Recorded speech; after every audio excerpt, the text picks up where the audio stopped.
Assalamu alaikum wa rahmatullahi wa barakatuh. May the peace and blessings of the Almighty be upon one and all. Today we will be discussing a very important topic connected to the tongue.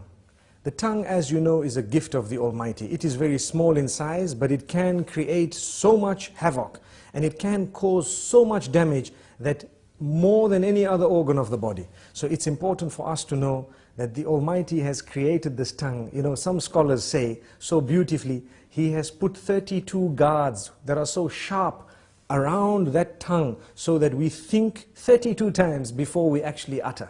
And it's amazing how the tongue is so small, it moves 1,001 times in a minute up and down, and yet it does not get cut by these sharp knives around. This is the gift of the Almighty. So consider it a gift. Use it as a gift. And the reason we say this is to concentrate more on a specific department of the use of the tongue, and that is when it comes to those we mix with, beginning or starting with our wives, our husbands, our family members, our relatives, and then those we interact with, our friends, and so on.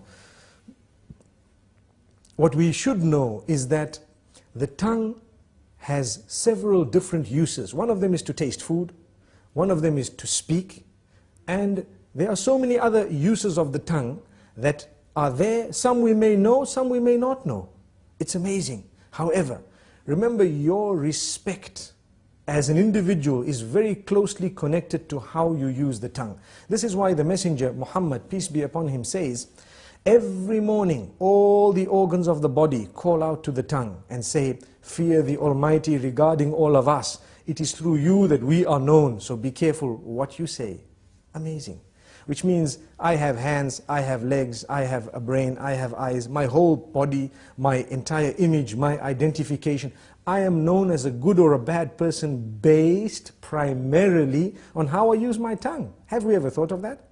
So if I use it correctly, I will be known as an upright individual. If I lie and swear, use vulgar language, scream and shout, they will know me as a bad person. But my legs have not committed a sin, my hands have not committed a sin, my hair and all the other parts of my body have committed no sin. The sin is committed by the tongue. And the tongue, yes, closely connected to the brain and all that, yes, correct. But ultimately it was the one used to relay what was within. This is why if you're not sure, don't speak. Speak when you're sure. Think about it, think twice. I'm sure we've all heard the saying, you've been given one mouth and two ears to speak half that of what you hear. So you hear more and you speak less. Sadly, a lot of us love to speak. And we just want to say anything and everything, no matter how it sounds. Not realizing, did you know, it is an act of worship to think before you speak. You're actually rewarded, an act of worship. The Almighty becomes pleased with us when we think before we speak. And not just think, but think of how many different ways there are for me to portray or to say what I have in my heart, to convey that message. If I've got 5 different ways of wording it, I need to select the best, most effective, most beautiful manner, and then I will speak. And if I speak using that best and most effective manner, I will automatically be able to please my Maker. And I will definitely cause or create lots of harmony and peace in my surroundings. So very importantly, let's use the tongue correctly. Number 1. Number 2 is not only the selection of words, the tone as well. Very closely connected to that. Some people scream and yell, they shout. Shouting will reduce your respect. The more you yell, the less people respect you. The next time you say something, nobody will want to listen to you because you're used to screaming. And this is the whole reason that we say, speak with a tone that is audible, but a respectable term, meaning respectful tone. You will find, and I'm sure we've all seen this, when someone has a habit of speaking with a calm tone and always relaxed, you will notice immediately that the minute they open their mouths, everyone is silent and listening. Whereas when you have another who's always yelling and screaming, everybody's yelling and screaming with them, no one knows whether they are serious or not serious. And imagine if you hear a person yell or scream who has never ever done that in his or her life.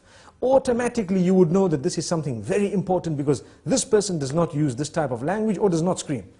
Amazing. So this is the importance of the use of the tongue, how it gives the whole image of who we are just by its use.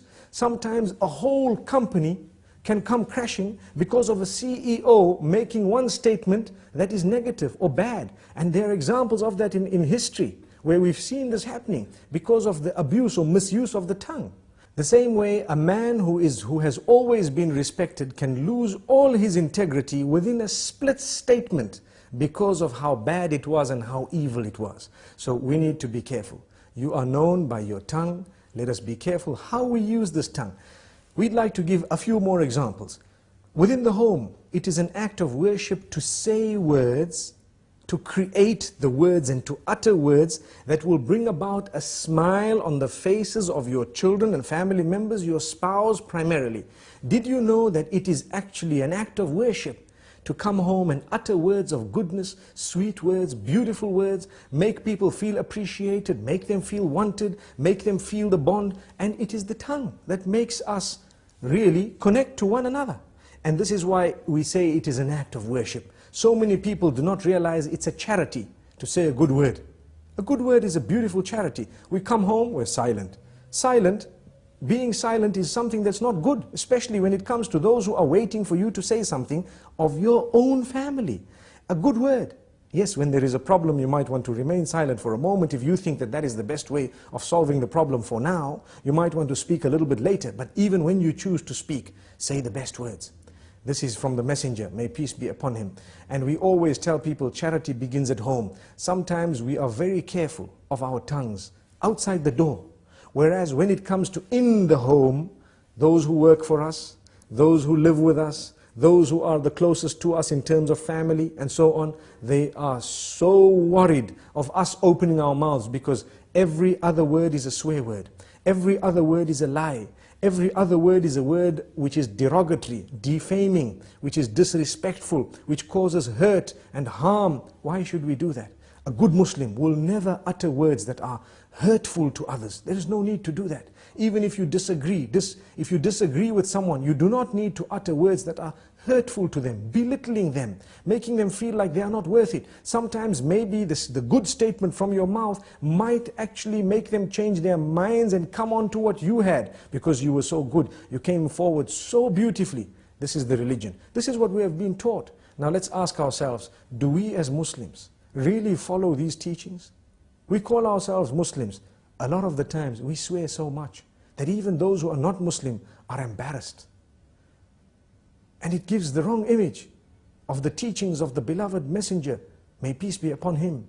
And may the peace be upon all the other messengers. We shouldn't be doing this because we have the responsibility of portraying the correct image of the teachings of the Almighty. And these teachings primarily begin with a good tongue. The messenger, when he was sworn, he did not swear back. He never swore back. The swear words never came out of his mouth.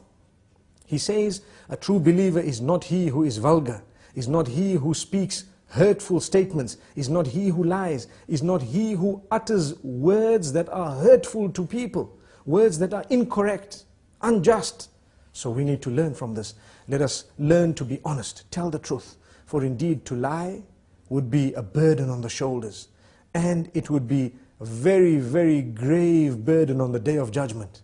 We should not be lying. We should not be hurting people's feelings. I hope I've said a little bit to motivate people to use their tongues in a better way, starting with myself and then everyone else. Remember, choose the best words, choose the best expressions, for indeed, to do that is a great act of worship. Until we meet again, Assalamu alaikum wa rahmatullahi wa barakatuh.